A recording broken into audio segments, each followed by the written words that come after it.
5 3-year-olds are amongst those on the Vodacom Durban July log. As an age group, 3-year-olds have a good strike rate in Africa's greatest race, and all of Hawam, Return Flight and Twist of Fate showed their mettle a week ago. KRA Guineas, 1600 metres.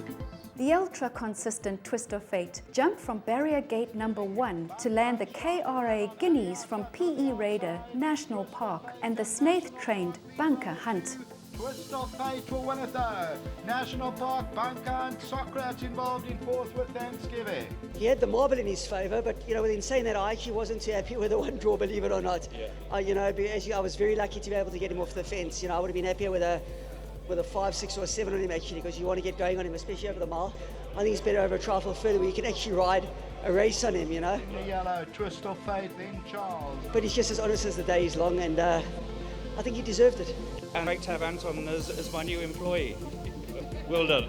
Bunker Hunt's trying to run on Aliasat on the outside. Bunker Hunt was competitive in the KRA Guineas. Were you pleased with that run, and how's he come through it? I was very impressed. He's not a miler, never has been. He's a dynasty out of a staying mare. He's a 2,000 metre horse, and I tell you what, he was giving them a go at the end. But you saw his gallop with Double Mint, and that was very impressive. So I was, which also strengthens them as well. Double Mint and Magnificent Seven, they were all on top of each other when they galloped at Greyville. So there's a horse gone down a half a length in the Guineas. Certainly a horse for the Daily News 2000. I think he's going to be in the firing line. But obviously, if you've got horses like Hawam coming down, it's going to be extremely competitive. But very nice horse, and certainly a horse to follow in the future. I was very pleased with his behaviour and that. He's a difficult horse. He's got his own mind. But he handled the lights well. And I said, I think he'll be in the first 3 in the Daily News, but it's going to be extremely competitive. Charles was 4 lengths off Twist of Fate in the Guineas. Was the stable hoping for more from him? I was actually more than satisfied with Charles' run. He's a horse that certainly wants a trip. He was a little bit out of his comfort zone in the first couple of furlongs where we were positive out the barriers with him. And with the blinkers on, he did over-race for a couple of furlongs. He did come back to corner, sort of going through about the 6 furlong marker. But he is a horse that hasn't really got a change of gear at that trip. But with a cozier run round early, over a mile and a quarter, he'll be a different proposition. He only got beaten 4 lengths. Had a good decent blow post race, so he's certainly going to improve for the outing. We have one exceptional horse to take on in the Daily News. I'm sure he'll run there. Hawam. 120 left to go from South Africa to the world. This is Hawam. This is what he can do. Hawam is special. He's the best we've seen in how long? That was incredible. Hawam has won the Premier's Champions Challenge. You don't find good horses find you. This is not good, this is great. And there's a buzz at Turpentine Racecourse that hasn't been heard in years. Anything behind that at this stage looks a good effort, Yeah. KRA Fillies Guineas, grade 2, 1600 metres, and away they go. One always likes to see beautifully bred horses produce on the track, and Santa Clara certainly did that with her win in the Grade 2 Fillies Guineas. Santa Clara will win it. Front and centre, Temple Graffin and Sylvana's Pride. Robert, how she pulled up, and is she still on track for the Wallavington in June? Yeah, she's pulled up very well. Actually, all my runners pulled up well. The track's in a good condition at the moment, and the horses are coming back sound. Next is the Wallavington. She's just got to freshen her up now, but no, she doesn't take much. A little bit of freshening up, and she should be ready. On the outside, front and centre. Front and centre ran credibly, and is she on track then for the Tibashina? Very much so. She had a little bit of an issue during transit. She also obviously came from the deep draw. The first sort of 3.5 furlongs didn't go her way, where she was trapped out 3 wide. This is the first to go. Santa Clara's going around. Anton managed to get through, get in one off the fence at about the 900 metre mark, but she unfortunately got galloped on both hind legs, which in all likelihood blunted her turn of foot. Nice run from front and centre, back in second position. She still did hit the line fairly strongly, but we expected her to come home a little bit stronger than that. But she was in need of the outing as well. With a decent draw come Tibashina, she'll be spot on and ready to perform. How she pulled up then with that interference? Well, she was pretty swollen in her hind legs Saturday morning. She's gone straight onto antibiotics, and fortunately those have settled already, so there won't be any interruption to her work program. Freedom Charter on the inside. The outside, Anime Sugar Girls trying to get going late with Elusive Art. By all accounts, Freedom Charter is enjoying KZN, having opened up her account with an impressive win in the Grade 3 Poinsettia Stakes. She's taken her run very well. I was actually very surprised there because I was a little bit on the back foot with her, and I thought, no, she's going to need it quite badly. And halfway around the bend, I saw she stopped travelling as well as she normally does, and I thought, oh, here we go. But then she took off again. Trying to put in a claim as Freedom Charter. She won very well.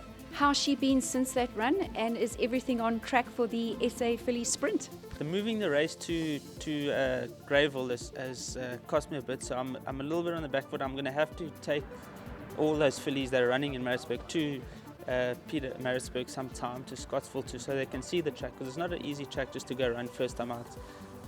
So it's knocked me back a little bit now. I've got to think hard now on how I'm going to do it, because it's only 2 weeks apart. So, but otherwise, their soundness-wise and freshness, they're doing well.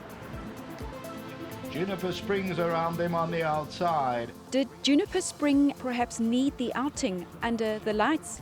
Look, I don't want to be the bearer of bad news, but what I saw at Scottsville the day with the jockeys going protesting and cancelling the feature race but running a merit rating 68 because there was a patch at the turn, for me was just, as a horseman, as someone that's grown up in South African racing, for me was just, I stood there just going, I can't believe what's actually going on.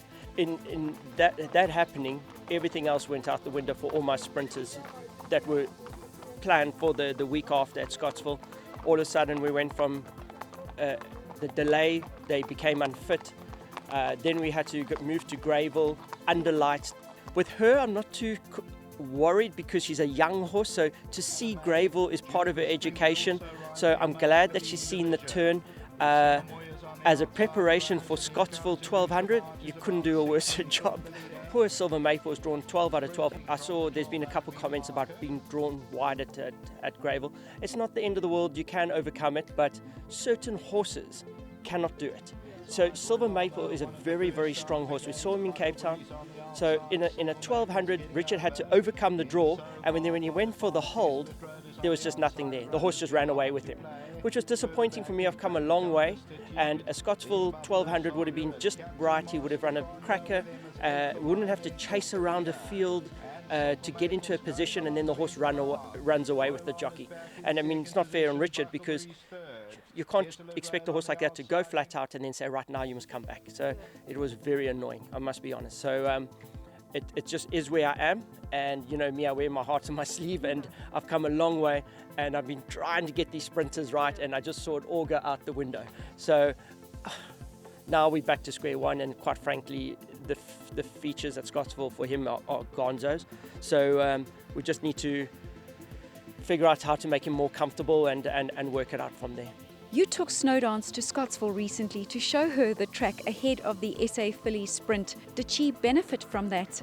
Well, Michelle, I don't have much choice. There's no race for her. So under the circumstance, I'm doing the best I can. You know, obviously we had the jockeys protested at Scottsville and cancelled the meeting there, and then the next meeting at Scottsville was cancelled. She was meant to barrier trial at Scottsville. That obviously didn't happen, and so the next best thing is to take her there and gallop her. So I've done the best I can. She's extremely well. She's a top filly, and certainly will give them all a big run. Everyone says she's a sprinter. Well, let's see if you're all right. My brother says I can't train a winner at Scottsville. Now I know why. Because I just can't get it right. And let's see. I'm doing everything I can. They're well. They look amazing. They high quality horses, and we've come here to compete. But you can't change the weather, and it is what it is. But yeah, we'll be ready as best I can for these horses. African Warrior steps up, 1100 meters, set. Sprinting from the 1100 meter marker, African Warrior. Exciting young sire Vercingetorix scored his first graded winner when African Warrior landed the Grade 3 Godolphin Barb. And African Warrior just made it, I think. Master of Illusion second, High Voltage is third. Came through to run very well. You know, he's a tough tough 2-year-old, you know. It was impressive when he quickened up well, but he's pulled up sound. Where will you be aiming him? At this stage, you know, we're probably looking towards the end of May to those big sprinting races, 2-year-old races at Scottsville and on July Day, and we're quite excited, you know, for the 2-year-old races that lie ahead. Dean, you have a couple of very nice youngsters in your yard, not the least of which was the top-priced yearling from last year's Empress Palace National Yearling Sale, Track Attack. Yeah, we brought him up here. He's a dynasty colt, and I know there was all talk about him obviously at the sales, and he was the top priced horse in the country. But a very backward immature horse, and I brought him up here and taken him from the colt in Cape Town, and he'll probably run towards the end of the season. But you've got to look at him as a 3-year-old, and he's going to go 1,600 metres up to 2,000 metres. So he's young stock, and thank goodness we've got some young stock on the shelf. The older bunch are so, but. Yeah, we've got some nice horses coming through. Your beautifully bred 7th Gear, a colt by Captain L out of Equus Champion, Cherry on the Top, barrier trialled at Greyville a week ago. He was pretty big and soft in the ring, and you know, he galloped with the older horses, and he finished 3rd. And I think the penny will drop, and he's also shows tremendous potential. And once again, you know, it's they can show tremendous potential back home, but they must stand in the winner's box and show us what they're all about. I always like to give them a run, you know, before they go back to Cape Town, especially also like in late, like July, maybe August. One run, they know what it's all about, penny to drop, and then take him back.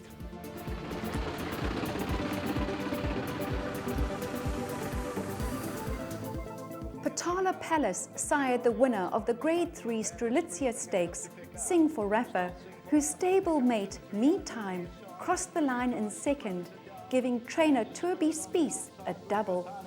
Sing for Rafa still goes down the inside of that one as Meantime is trying to close it down. Sing for Rafa still goes though, and it's Sing for Rafa from Meantime. Sing for Rafa has won it. Meantime 2nd, 3rd place will go to Van der Spirit, maybe Neil Shima around 4th. I wish there was a grade 1,000 meter for young horses, you know, not to be over-exaggerated or anything, but this is probably one of the fastest horses I've ridden, and, you know, she's deadly over the 1,000 meter trips. Yeah. Did your 2 youngsters in Miss Honey and Van der Spirit need the outing in KZN? Yes, they did. They needed it quite badly. I spoke to Anton and Bernard in the week, and I said, listen, guys, they're going to need the run, and it is a prep run for the Alan Robinson, so we have to give them a bit of a chance. I didn't want to go handy and then they fell in a hole and ran bad, you know. But I was very happy with Van der Spirit. She ran on nicely at the end. A little bit disappointed with Miss Honey. She seemed to flatten off a little bit, but that will bring her on a lot. Multiple group-winning filly Clouds Unfold stretched her legs in a pinnacle plate last Sunday at Kenilworth. She's set to arrive in KZN this week. She's coming up for the Tibetina will be her first start, and then onto the Garden Province. She'll only have 2 starts here. This is the first time she's travelling, but she's quite a straightforward horse, so she should be alright, and she's coming up with a friend as well. She's very exciting, and she won very well, so now the pressure's on to me. With the cream of our country's horses racing in KZN over the next few months, there is so much to look forward to.